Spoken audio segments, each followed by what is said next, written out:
Nung nakaraang linggo, binalita nga po natin itong ulat na itong bilang ng mga kaso po ng OSAEC, which is yung online sexual exploitation, abuse and exploitation of children. Inaasahan natin kasi na ipinasa na yung batas, ano? At dahil may batas na, normally, logically, you would think na okay, matutugunan na natin itong problema natin na ito ng OSAEC at bababa na yung bilang ng biktima. Pero ang nangyari, kabaliktaran, no?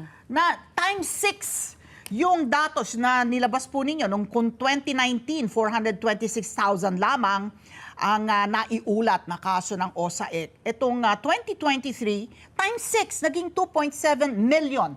So, to what do we attribute this, Ma'am Bing? Itong pagdami ng kaso na to, 1 in every 100 children, ano po, nakababahala po talaga.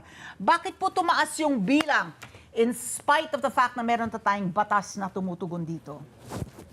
Una, gusto ko pong klaruhin po na yung 2.7 million po na number na pinag-usapan natin ay ito po yung mga cyber tips po ito po ay nanggaling po sa tinatawag natin na US-based po, ito yung sa National Center of Missing and Exploited Children. So, yun po yung doon po galing yung ating statistics po, Pero tama po kayo na noong 2022 ay 2020 ay 1 million, tapos biglang 2023 ay naging 2.7. Tapos po ang sinasabi rin po ninyo na na meron ng batas ng 2022. So ano po yung kadahilanan na patuloy na tumataas yung yung atin. So meron pong na-identify sa lahat ng mga pag-aaral at pati na rin po sa monitoring na ginagawa ng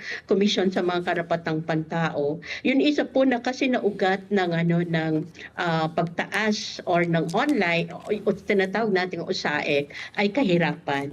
So ibig sabihin po ay yung katotohanan na meron pa rin pong nakakakita ng USAEC or paggawa ng mga SESAEM o yung mga online sex materials po na paraan ng pagkita ng pangkabuhayan kumbaga.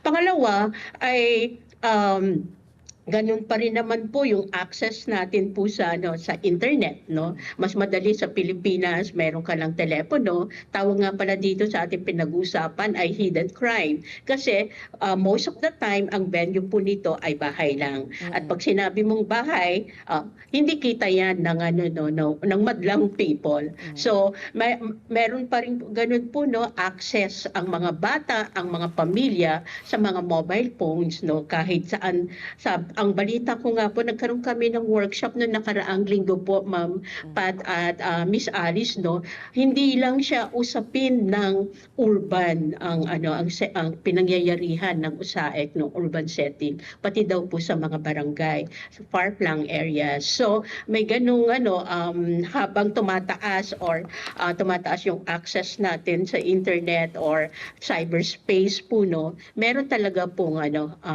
para isang po ito, tawag natin drivers po ng USAEC. So, yun, yung capacity to speak English, yung accessibility ng money transfer. Yeah. So, marami pong kadahilanan, and unfortunately, tumaas naman po yung yung prosecution or yung nakahuli na 400 cases po na nakaraang mga panahon. Pero yung nabanggit kong na siguro unless na hindi nababawasan yung mga sinasabi kong drivers or mga kadahilanan, hindi po siguro hindi tayo makakakita ng dramatic decrease in terms of mga reported cyber tips. Oo. Ma'am Bing, I'm just curious dito, binanggit mo, sabi mo nga, yung 2.7 million na mga kaso na ito, kasi may mga tumawag.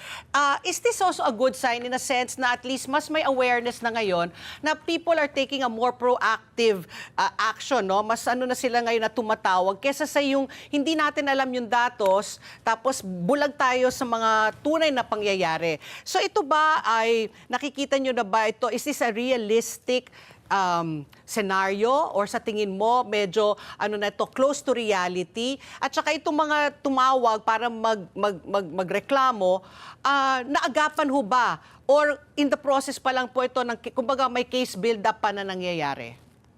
Ma'am, as previously mention, yung sinasabi nating 2.7 galing pa po yan sa UN, Oo. sa NIMIG ang tawag. So reported po yan, mga cyber tips, yung posibilidad na may online sexual abuse na nangyayari. So galing po yan sa US po, no. Pero batay sa sa local domestic statistics po, yung PNP nag-uulat po sila na na medyo may pag-increase ng reporting ng OSAEC cases.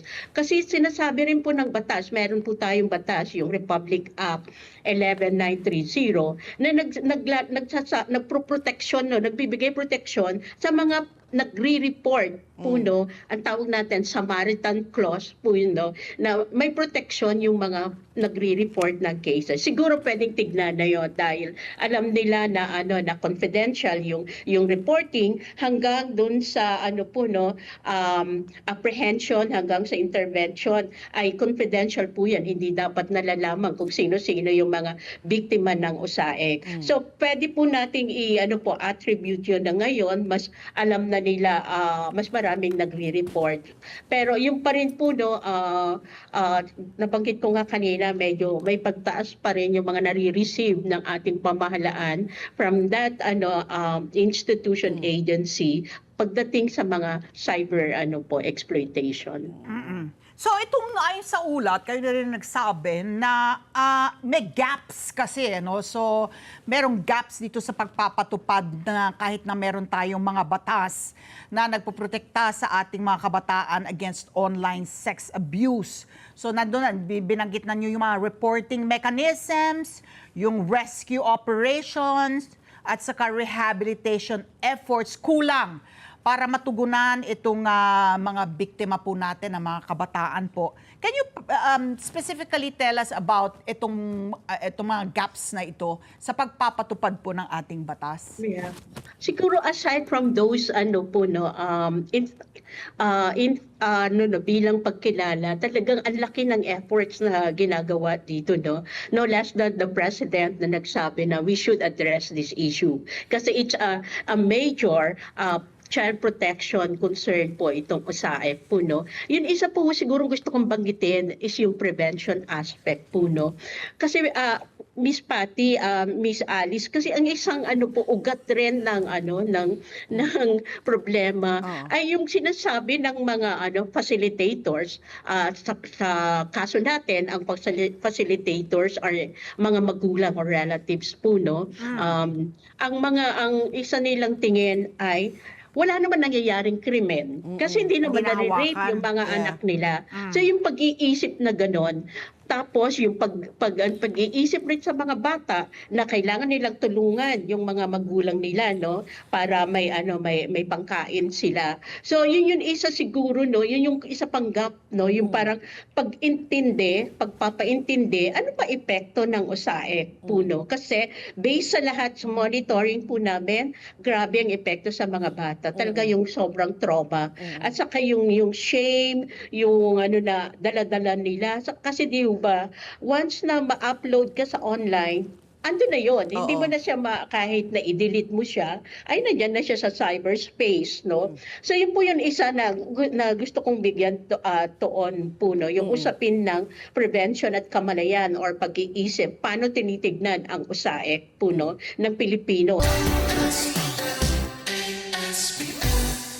Let's get together. Sunday 25. Sunday 25.